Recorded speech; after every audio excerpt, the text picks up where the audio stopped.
The millionaire's mansion hid a secret so dark that even its golden walls seemed to whisper warnings, but it was the poor nanny who finally uncovered the truth that would change everything.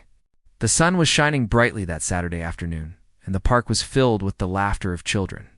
Thomas Grayson sat on a clean wooden bench near the playground, his phone in one hand scrolling through business emails. He was a billionaire. It's the kind of man who owned tall buildings and companies with thousands of employees. But at that moment, he wasn't thinking about meetings or money. His eyes kept drifting toward his little daughter, Lily, who was running around in a pink dress, her hair bouncing with every step. Lily was 6 years old, sweet, curious, and full of energy. She was the only thing that still made Thomas smile after losing his wife 2 years earlier. Her mother, Emily, had been the love of his life, and when she passed away, Thomas had thrown himself into work to escape the pain. But no amount of money or success could fill the emptiness in his heart. He promised himself that he'd be a better father to Lily, but sometimes he still struggled to balance everything. That day, he had brought her to the park to make up for missing her school play the week before. He felt guilty about it, so when Lily begged, "Daddy, can we go to the big playground today?" he said yes immediately. She had been playing happily for almost an hour, climbing slides, chasing butterflies, and laughing with other kids. Thomas smiled as he watched her. It was one of those rare, peaceful moments he rarely got to enjoy. Then, in a blink, it happened. Lily was running toward the swings when her little shoe caught on a small rock. She tripped forward, landing hard on the ground. Her cry pierced the air high and sharp. Thomas's heart jumped. He dropped his phone and started to get up, but before he could reach her, someone else was already there, a young woman in a waitress uniform black apron. White shirt, hair tied back in a messy ponytail ran across the grass. She knelt beside Lily and gently lifted her into her arms. "Oh, sweetie, it's okay. You're okay," she said softly, brushing dirt from Lily's face. The woman's voice was calm, full of warmth. Lily's sobs slowly quieted as the stranger rocked her slightly, whispering comforting words like a mother would. Thomas stopped halfway, watching. For a moment, he was frozen. Something about the sight the woman holding his crying daughter hit him deep inside. He hadn't seen Lily comforted like that since his wife died. The way this stranger spoke, the way she gently rubbed Lily's back, it felt so familiar, so human, so kind. When Thomas finally reached them, the woman looked up quickly, startled. "Oh, I'm so sorry. She just fell, and she looked so scared I couldn't help it," she said nervously. "It's all right," Thomas said, trying to smile. "Thank you. You did the right thing," Lily sniffled, her eyes still wet, but she clung to the woman's shirt and whispered, "Don't go." The woman smiled softly at her. "I won't, honey. You're okay now?" "Just a little scrape." She looked at Thomas again. "She's so brave." Thomas crouched down beside them and checked Lily's knees, just a small scrape and a bit of dirt. He gently took her hand. "Let's thank the nice lady, sweetheart." Lily nodded shyly. "Thank you." "Miss, you're very welcome," the woman said, tucking a strand of hair behind her ear. "I'm just glad you're all right." Thomas noticed her hands were a little red, probably from carrying hot plates all day. She looked young, maybe mid-20s, but her eyes had a quiet tiredness, like someone who worked too hard and smiled anyway. "Do you work nearby?" Thomas asked. She nodded. "Yes, at the diner across the street. I was just on my lunch break. Saw her fall and couldn't help running over." Thomas looked at her name tag Maya. "Well, Maya, I really appreciate it," he said sincerely. "Most people would have just called out and kept walking." Maya shrugged and smiled. Sometimes kids just need a hug more than a bandage. That sentence stayed in Thomas's mind long after. He helped Lily up, and Maya walked with them to the bench. She even tore a piece of napkin from her apron pocket, wet it with bottled water, and carefully wiped the dirt from Lily's knees. Thomas couldn't remember the last time someone had been that gentle. Lily started smiling. Again, as Maya made her laugh by pretending the napkin was a magic healing cloth. The sound of his daughter's giggles made Thomas's chest tighten. He hadn't realized how much he missed hearing it. When it was time for Maya to go back to work, Lily didn't want her to leave. She held her hand tightly and said, "Can we see you again?" Maya looked a little surprised. "I don't know, sweetheart. Maybe one day." She smiled and brushed Lily's hair. "You be careful when you run, okay?" "I will," Lily said, hugging her one last time. Thomas watched that small hug and felt something strange inside, like a door opening. Quietly somewhere in his heart. "Thank you again, Maya," he said as she started walking back toward the diner. She turned, smiled, and waved. "Take care, both of you." As she disappeared into the busy street, Thomas stood there for a moment, holding Lily's hand. He looked down at his daughter and saw how calm she was now, like the fall had never happened. "Daddy," Lily said suddenly. "She was really nice. I like her." "I like her too," he admitted softly. Later that evening, after he tucked Lily into bed, Thomas found himself thinking about the young waitress again. He replayed the image in his mind, her arms around his daughter, the way she spoke gently, like she had known Lily forever. There was something about her that felt oddly familiar, but he couldn't explain why. He sat by the window, looking out at the night sky over his mansion, filled with thoughts he couldn't push away. He had met thousands of people in his business life, investors, lawyers, politicians, but this woman, a stranger in a diner uniform, had left a mark on his heart in just a few minutes. He didn't even know her last name.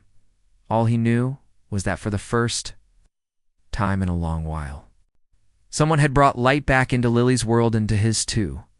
And deep down, something told him that this wasn't the last time their paths would cross.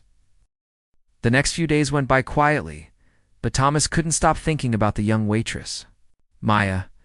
Every time he saw Lily's little knees healing, he remembered that moment in the park, the kindness in Maya's eyes. The way she had hugged his daughter without hesitation. It was strange how a few minutes with a stranger could stay in his mind so strongly. He kept telling himself it was just gratitude, but deep down, it felt like something more. One evening, while driving home from work, he passed the same park where Lily had fallen. Out of habit, he slowed down, looking toward the swings. The park was nearly empty, except for a few kids and a couple sitting under a tree. He didn't see Maya anywhere. He sighed quietly and drove off. Feeling an odd sense of disappointment he couldn't explain, the next Saturday, he decided to take Lily back to the park. She was thrilled. "Maybe Miss Maya will be there," she said, bouncing in her car seat. Thomas smiled. "Maybe," he said softly, though he wasn't sure himself. They spent nearly 2 hours at the playground, but Maya didn't appear. Lily played happily, and Thomas tried to relax, but part of him kept scanning the area. By the time they left, the sun was setting, and Lily was sleepy in the back seat. On their way home, they passed a small diner near the park, a cozy place, with a bright red sign that said, "Sonny's Diner." Through the window, Thomas saw a familiar figure moving quickly between tables, carrying a tray of coffee cups. His heart skipped a beat. It was her. Without thinking twice, he parked the car by the curb. Lily was half asleep, so he gently covered her with her little blanket and stepped inside the diner. The smell of coffee, pancakes, and butter filled the air. Maya was behind the counter, pouring coffee for an older man. Her hair was tied up, and she looked tired but cheerful, smiling at everyone she served. When she noticed him, her eyes widened in surprise. "Oh, hi. You're Lily's dad, right?" He smiled. "Yes, Thomas. I hope you don't mind me stopping by. I just wanted to thank you again." Maya wiped her hands on her apron and shook her head. "You really don't have to. I was just glad she was okay. She still talks about you, you know," he said with a chuckle. "She keeps asking when she'll see you again." Maya laughed softly. "She's such a sweet kid. Tell her I said hi." Thomas hesitated a moment, then said, "Would you let me buy you lunch sometime? As a thank you. You really made a difference that day." Maya looked surprised. "That's kind, but you don't have to do that. I was just being human. Still," Thomas said, "I'd like to." She smiled politely but shook her head. "Kindness shouldn't need payment, Mr. Grayson." The words caught him off guard. Most people in his world never turned down anything from him. He was used to people wanting favors, gifts, or connections. But Maya was different. Her tone was firm, but not rude. It was as if she truly believed what she said. He didn't insist, but he found himself coming back to the diner a few days later, and then again after that. Sometimes he ordered coffee he didn't even drink, just to talk for a few minutes. Maya would smile and roll her eyes, teasing him gently about pretending to be a coffee lover. They talked about small things, whether books and childhood memories. Slowly, he began to see how hard she worked. She had 2 jobs and still found time to take care of her younger brother. Evan, who was only 15, Maya told him how their parents had left when she was just 16. She became both sister and mother to her brother, working nights at a diner and mornings at a grocery store to keep a roof over their heads. Her story moved Thomas deeply. She never complained, never blamed anyone for her situation. She spoke with quiet strength and humor, like someone who had learned to smile even when life was unfair. "Your brother is lucky to have you," Thomas said one afternoon while sipping his coffee. Maya shrugged. "He's a good kid. He deserves a real chance, you know? I just want him to finish school, maybe go to college. I'll work as much as it takes." Thomas looked at her with admiration. He had spent years surrounded by people who only cared about money, status, and deals. But here was someone who had almost nothing in, yet carried herself with more dignity than anyone he'd ever met. One day, as he was leaving the diner, he saw her outside on the phone, sounding worried. "I'll figure it out, okay?" she said softly. "Just don't skip dinner again. I'll bring something home." Her voice cracked a little before she hung up. When she turned around and saw Thomas, she quickly forced a smile. "Long day," she said. He wanted to help her offer to pay for something, or at least make things easier. But he remembered her words. Kindness shouldn't need payment. So instead, he said gently, "If you ever need anything, just ask." Not as a favor, as a friend. She hesitated for a second, then nodded. "Thank you, Thomas." After that, their conversations became more natural. Sometimes she'd tell him funny stories from work, like the customer who tried to pay for coffee with coupons from 1998, or about Evan's dream of becoming an engineer. Thomas found himself looking forward to these talks more than anything else. Meanwhile, Lily never stopped asking about Maya, every time she and her dad passed the diner. She would press her face against the car window, hoping to spot her. When Thomas finally brought her inside one afternoon, Lily ran up to Maya with pure joy. "You came back," she squealed, hugging her tightly. Maya laughed, kneeling down. "Of course I did. How's my brave little friend?" "I didn't fall again," Lily said proudly. "That's because you're careful now," Maya said, smiling. Thomas watched them, his heart full. The connection between them was natural and sweet, like they had known each other forever. It warmed something inside him that had been cold for years. After they left the diner, Lily said quietly, "Daddy, Miss Maya should come play with us at the park again." Thomas smiled. "Maybe she will." That night, while putting Lily to bed, he realized something strange. For the first time since his wife's death, he felt peace. Maya's presence, her voice, her kindness, had softened a part of his heart that was gone forever. He didn't know what this feeling was or where it would lead. But he knew one thing. He wanted to keep her in their lives, not out of gratitude. But because she made them both feel alive again, he didn't realize it yet. But fate had tied their stories together long before that day at the playground. The weeks passed quickly, and Thomas's visits to the diner became part of his routine. At first, he told himself he went there because the coffee was good or because Lily enjoyed visiting Maya. But deep inside, he knew there was more to it. Every time he saw Maya, he felt calmer, lighter, as if the noise of his busy life faded away for a little while. She had a way of making everyone around her feel seen, and for a man who had spent years surrounded by people who only cared about his money, that meant everything. Maya never treated him like a billionaire. She talked to him like a normal person, teased him for checking his phone too much, and once even scolded him for skipping lunch. "Even rich people need food," she had said with a grin. He'd laughed more than he had in months. But not everyone around Thomas approved of their friendship. His personal assistant, a serious man named Richard, noticed the changes. "Sir, People have been talking, Richard said one morning while reviewing some documents. You've been seen at a small diner several times this month. It's starting to attract attention. Attention from who? Thomas asked, not looking up from his laptop. Business associates, the press. Some investors think it's inappropriate for someone of your reputation. Thomas sighed and leaned back in his chair. I had lunch, Richard. Not a scandal. With a waitress, Richard added quietly. Thomas looked up sharply. Her name is Maya, and I don't care what anyone thinks. Richard dropped the topic, but the unease stayed with Thomas. He didn't want Maya to face any kind of gossip because of him. She already worked hard enough without being dragged into his complicated world. Still, every time he told himself to stay away, something pulled him back. One afternoon, he stopped by the diner after a meeting. Maya was sitting at a corner table, filling out some papers. She smiled when she saw him. You're early today? I was in the neighborhood, he said, sitting across from her. What are you working on? She showed him a small sponsorship form for a local community event. The diner's donating free meals for a fundraiser. I'm helping with registration. Thomas noticed the form and smiled until his eyes landed on the line where she had written her name. Maya Reynolds. The name froze him. Reynolds. That was his late wife's maiden name. He stared at it, feeling a strange chill run through him. For a moment, he told himself it was just a coincidence. Reynolds wasn't an uncommon name. But then his thoughts started racing.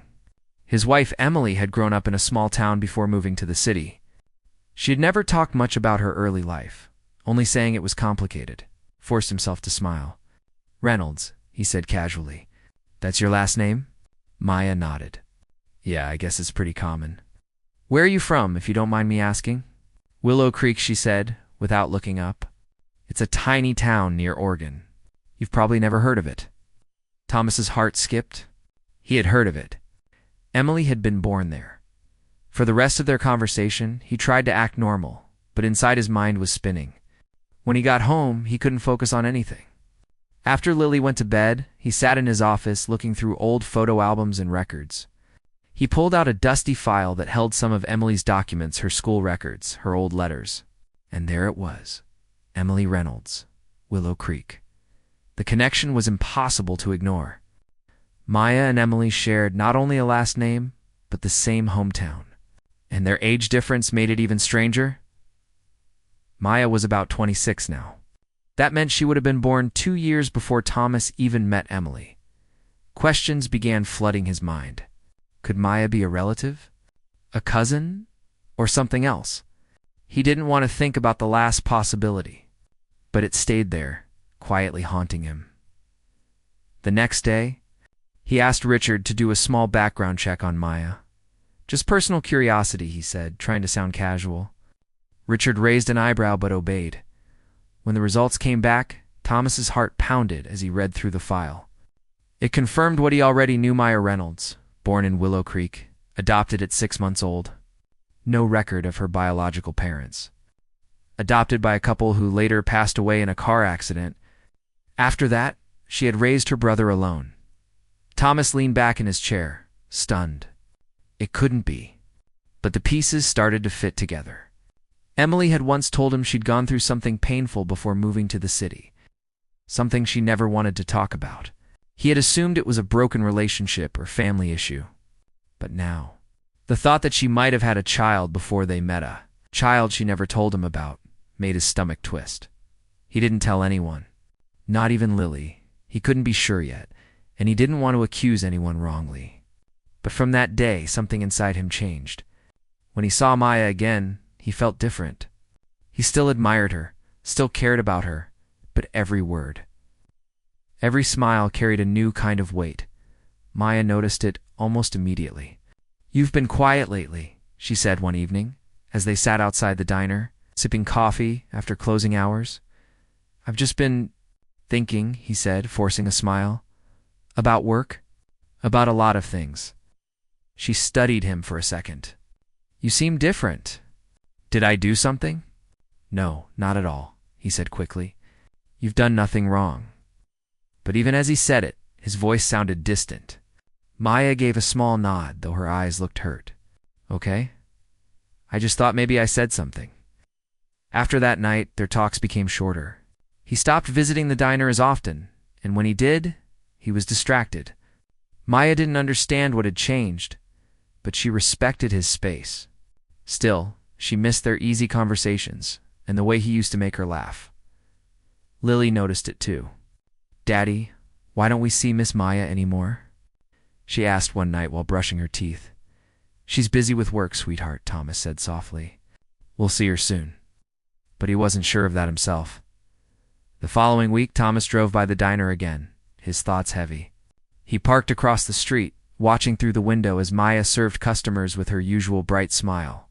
She looked so normal, so genuine, nothing like the kind of secret his mind was imagining.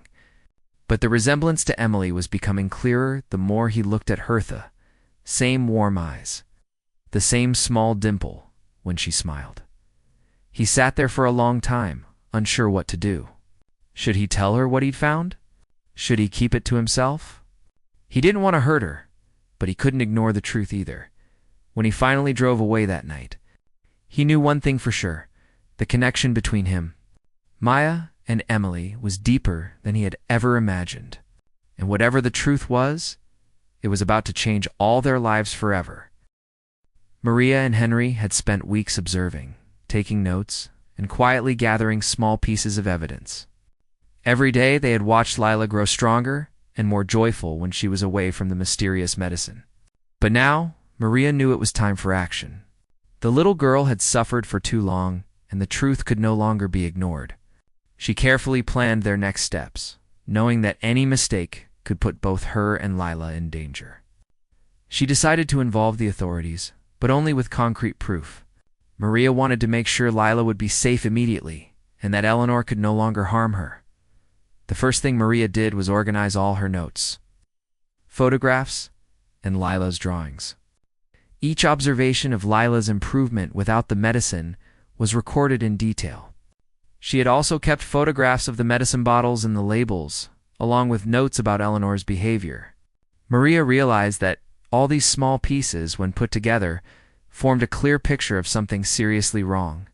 She felt a mixture of fear and relief. The evidence would protect her when the authorities got involved. But Eleanor's reaction could be dangerous if she discovered what Maria was doing. Maria reached out to a trusted pediatrician she knew from a previous job. She explained the situation carefully, without mentioning Eleanor directly at first, and shared the notes, drawings, and photographs. The doctor was alarmed and agreed to help discreetly. They arranged to test the medicine without alerting Eleanor. Maria brought the bottles to the doctor secretly, making sure no one noticed. The results were shocking. The medicine contained a toxic substance. In small amounts, consistent with the deliberate making of a child sick, Maria's worst fears had been confirmed.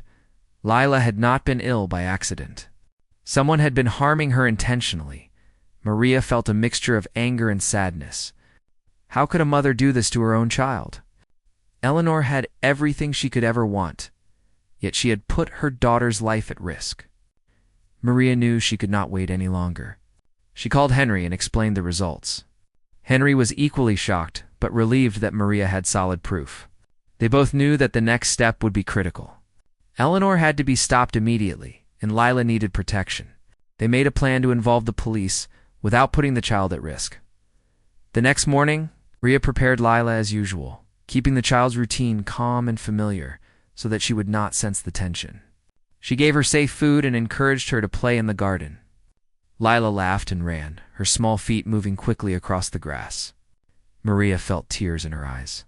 This was the first time she had seen Lila truly happy, and she promised herself silently that nothing would ever take this joy away. The child had endured too much. Maria was determined to make sure it ended now. Once Lila was settled, Maria called the police. She explained everything carefully, from her observations to the results of the medicine tests. She handed over all her notes, photographs, and drawings. The authorities were stunned by the evidence but acted quickly. They decided to carry out a quiet investigation to avoid alarming Eleanor, ensuring Lila would remain safe throughout the process.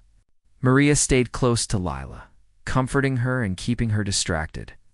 While the police began their work behind the scenes, Eleanor's world began to crumble slowly, though she did not realize it yet. The investigators started collecting more information from doctors, household staff, and anyone who had interacted with Lila over the years. As they pieced together the story, it became clear that Lila's illness had not been natural. Small amounts of toxins had been given repeatedly, keeping the child weak and dependent. Eleanor's controlling behavior and obsessive attention to Lila's medicine fit the pattern perfectly. Maria watched, tense but hopeful, knowing that the evidence was finally making the truth visible. One afternoon, the police confronted Eleanor in her study.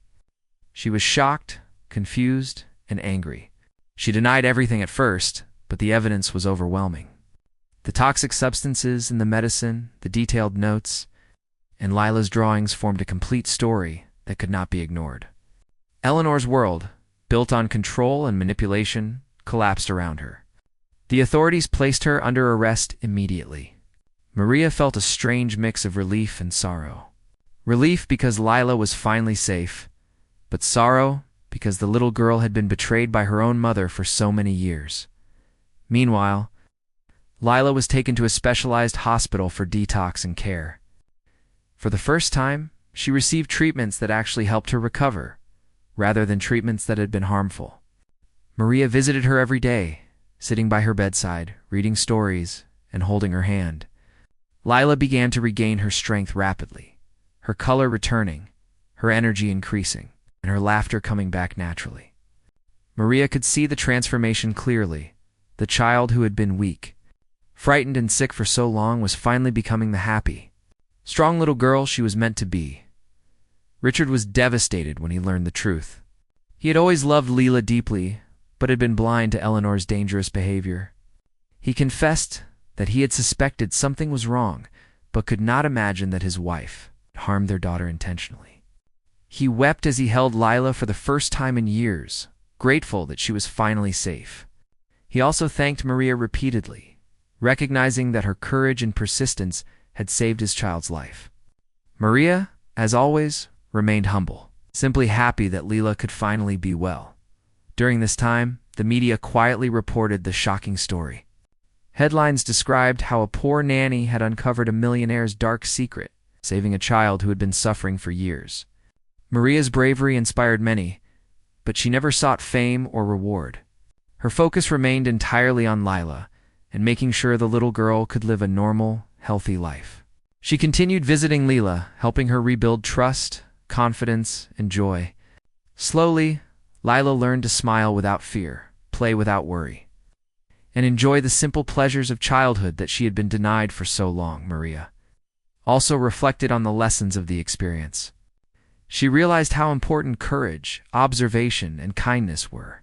A single person, even without wealth or power, could make a difference in someone's life if they acted with honesty and determination.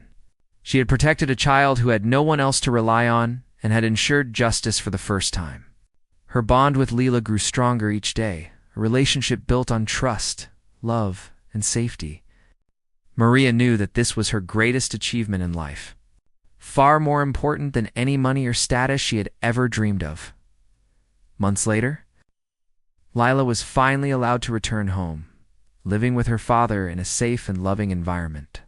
Maria continued to visit, helping the little girl settle back into a normal life. Richard made changes to the household, ensuring that Lila would never be left alone or in danger again. Lila's laughter filled the home once more, a sound that had been missing for far too long. Maria smiled as she watched the child play in the sunlight. Knowing that her actions had made all the difference, the experience left Maria changed as well. She had faced fear, risk, and uncertainty, but had never wavered in her commitment to Lila. She had learned the power of careful observation, patience, and quiet bravery. Lila's recovery was proof that love and care could overcome even the darkest situations. Maria understood that the bond she had formed with the child would last forever, a connection built on trust, courage, and the unbreakable determination to protect what was right. In the end, the Hayes household, once filled with tension and fear, became a place of healing and hope. Lila thrived under her father's love and Maria's continued care. Eleanor faced justice for her actions. while Maria's courage became a quiet but powerful example of how one person's dedication could save a life. Lila's childhood, once stolen, was finally restored, and Maria, the humble nanny from a small town, had become the hero of a story that would never be forgotten. The morning started quietly, but Maria could feel something heavy in the air. She had not slept much the night before. Her thoughts kept circling around the medicine, Eleanor's strange behavior, and Lila's fragile health. Every time she looked at the child, she felt both love and fear. Lila had become so dear to her, almost like her own daughter, and Maria knew that something terrible was happening to her. It was no longer just a suspicion, it was the truth she could feel deep in her heart. The little girl was being harmed, and Maria was the only one who could stop it. For days, Maria had been gathering small clues, writing notes, and saving little pieces of evidence. She had seen with her own eyes that Lila's health improved when the medicine was not given. She had smelled the strange scent coming from the bottle, and she had watched Eleanor's cold, controlling behavior. Still, it was hard to believe that a mother could hurt her own child.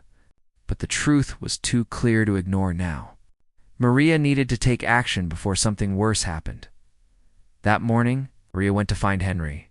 She trusted him more than anyone in the house. He had a calm, kind face and a gentle way of speaking. When she told him about her suspicions earlier, he had promised to help her, and he had kept that promise. They met secretly in the garage, away from the cameras and the servants. Maria showed him her notebook and whispered, "We have to do something now. I think the medicine is making Lila sick. I need proof." Henry looked at her seriously and nodded. "If you're right, we can't wait any longer," he said. "But we have to be smart. We need someone outside this house to see what's really going on." Maria thought about it all day.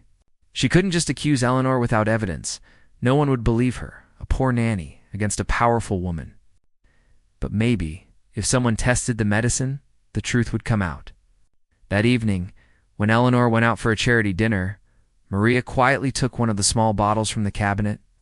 Her hands were shaking as she wrapped it in a cloth and hid it in her bag. She felt guilty for taking it, but reminded herself that it was for Lila. The truth had to come out, no matter what. The next morning, Maria visited a small clinic where she knew a kind doctor named Dr. Bennett worked. He had met Lila once when Eleanor brought her in for a checkup months earlier. Maria told him everything, her voice trembling. "Please," she begged softly, "I think this medicine is hurting the child. Can you test it?" Dr. Bennett looked surprised but agreed to help. He took the bottle and promised to run some tests quietly. 2 days later, Dr. Bennett called her back with the results. His voice was serious. "Maria, the liquid contains a small amount of toxic chemicals. It's not medicine. It's poison." Maria felt dizzy for a moment. Her fears were real. Someone, most likely Eleanor, had been slowly poisoning Lila for years. Tears filled her eyes, but she quickly wiped them away. There was no time to cry. She had to protect Lila. That night, Maria told Henry everything. He was horrified. "We have to go to the police," he said firmly. Maria agreed, though fear gripped her heart. If Eleanor found out before they reached the authorities, she could easily twist the story. But Maria was done being silent. She called the police anonymously at first, explaining the situation in detail and promising to meet them the next day to hand over the evidence. The following morning, while Eleanor was out running errands, 2 officers arrived quietly at the Hayes mansion. They spoke privately with Maria and Henry, taking the bottle, the test results, and all the notes Maria had written. Maria told them everything she knew, how Lila's condition changed depending on the medicine, how Eleanor acted strangely, and how the little girl seemed afraid of her mother. The police listened carefully and assured her they would investigate immediately, but keep the situation discreet to protect the child. That evening, when Eleanor returned home, Maria could barely look at her without trembling. Eleanor seemed in a good mood at first, but as she noticed that one of the medicine bottles was missing, her face changed. "Where is it?" she asked sharply. Maria pretended to be confused, saying perhaps it had been misplaced. Eleanor stared at her for a long moment, her eyes cold and suspicious, but said nothing more. Maria's heart pounded, terrified that she might have been discovered. The next few days felt like walking on thin ice. The police began their investigation quietly, contacting doctors and reviewing Leela's medical records. They discovered a pattern of hospital visits that didn't make sense. Symptoms that would appear suddenly and vanish without explanation. The evidence grew stronger each day. Then, one afternoon, they finally acted. Eleanor was in her study when two officers arrived at the house with a warrant. Richard was at work, unaware of what was happening. Maria stood near the stairs, holding Leela's hand, as the officers entered the room. Eleanor's voice was sharp and angry at first, demanding to know why they were there. But when the officers showed her the lab report and Maria's detailed notes, her face went pale. She tried to deny everything, claiming it was a mistake, that she had followed the doctor's instructions. But the proof was undeniable: the toxic chemicals, the fake prescriptions, and her pattern of controlling behavior toward her daughter. The police took Eleanor away that evening. Lila clung to Maria, confused and frightened. She didn't understand what was happening, but Maria held her tightly, whispering softly that everything was going to be okay now. For the first time, Maria knew those words were true. The nightmare was finally ending. Over the following days, Richard returned home, devastated by the truth. He had loved Eleanor for years and trusted her completely. The idea that she could harm their child broke him. He cried openly, holding Leela close and thanking Maria again and again. "You saved her life," he said, his voice trembling. Maria only shook her head and replied softly, "I just did what was right." Leela was taken to a children's hospital for full treatment. The doctors confirmed that the toxins had built up in her system for a long time, causing her constant illness. It would take months for her body to heal, but she was strong enough to recover fully. Day by day, her color returned, her laughter grew louder, and her energy came back. Maria visited her every day, reading stories, brushing her hair, and helping her paint bright pictures. Full of sunshine and flowers, images of hope and freedom, the media soon learned about the shocking story. Though Richard tried to keep it private, news spread quickly about the poor nanny who had uncovered the truth and saved a millionaire's child from her own mother. Many people called Maria a hero, but she didn't see herself that way. She didn't want fame or money. She only wanted Leela to be healthy and happy. Seeing the child smile again was the only reward she needed. Weeks later, Eleanor's case became a national topic. Psychologists explained that she suffered from a mental disorder called Munchausen syndrome by proxy, where a caregiver makes someone sick to gain attention and sympathy. It was horrifying to think about, but it helped people understand how deeply disturbed Eleanor's actions had been. As time passed, peace slowly returned to the Hayes household. Lila continued to recover, growing stronger each day. Maria became not just her nanny, but her protector, her second mother, and her closest friend. The dark shadow that had haunted the house for years was finally gone. And though Maria still carried the pain of what had happened, she also carried pride because she had saved a child's life with nothing but courage, love, and determination. The truth had been painful, but it had also brought light. Lila was free at last, and Maria knew that no matter what happened in the future, she had done something truly good, something that would be remembered forever.